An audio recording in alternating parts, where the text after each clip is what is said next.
জেলার তাপমাত্রা ছিল ৪১ ডিগ্রি সেলসিয়াস। তাই এই তপ্ত রোদকে উপেক্ষা করে নির্বাচনী প্রচারের শেষ স্লটে এসে রাতের বেলায় ভোট প্রচার ইন্দাসের তৃণমূল প্রার্থীর হয়ে ভোট প্রচার করলেন ক্রিকেটার তথা তৃণমূল সাংসদ ইউসুফ পাঠান।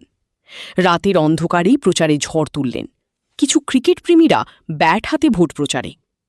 নির্বাচনী প্রচারের একেবারেই অন্তিম লগ্নে এসে ১ ইঞ্চিও লড়াইয়ের ময়দান ছাড়তে নারাজ বাঁকুড়া জেলার ইন্দাস বিধানসভার তৃণমূল কংগ্রেস প্রার্থী শ্যামলী রায়বাগদি।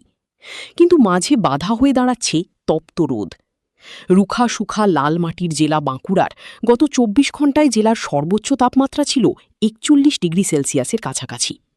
তাই ক্রিকেটার তথা তৃণমূল সাংসদ ইউসুফ পাঠানের উপস্থিতিতে রাতের অন্ধকারেই ভোট প্রচার করলেন ইন্দাসের তৃণমূল প্রার্থী। রাতের বেলায় রীতিমতো প্রচারে ঝড় তুলেছিলেন। হাজার হাজার কর্মী সমর্থক থেকে শুরু করে সাধারণ মানুষের উপস্থিতি ছিল চোখে পড়ার মতো। কোনো ক্রিকেট প্রেমী আবার ব্যাট হাতে এই প্রচারে অংশগ্রহণ করেছে ইউসুফ পাঠানকে একবার দেখার জন্য। এদিন ইন্দাসের রোলবাজারেই হুডখোলা গাড়িতে ভোট প্রচার সারেন তারা।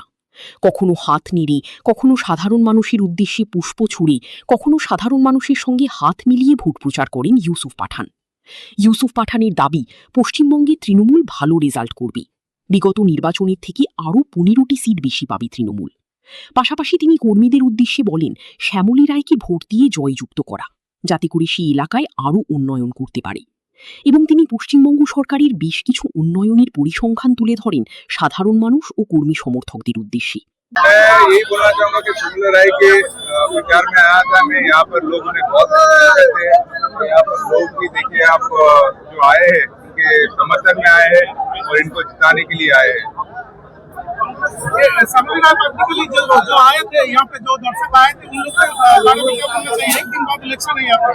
देखिए मैं जितने भी समर्थक यहाँ पर आए हैं उनके लिए मैं बहुत खुश हूँ कि सभी ने उनको समर्थन किया और जो उनकी एनर्जी है, जितना प्यार से उन्होंने वेलकम किया, मेरा भी वेलकम किया, दीदी का भी वेलकम किया, तो ये देख के बहुत अच्छा लग रहा है मुझे और बहुत खुशी की बात है कि यहाँ पर उन्हें बहुत पॉजिटिव इम्पैक्ट मिलेगा।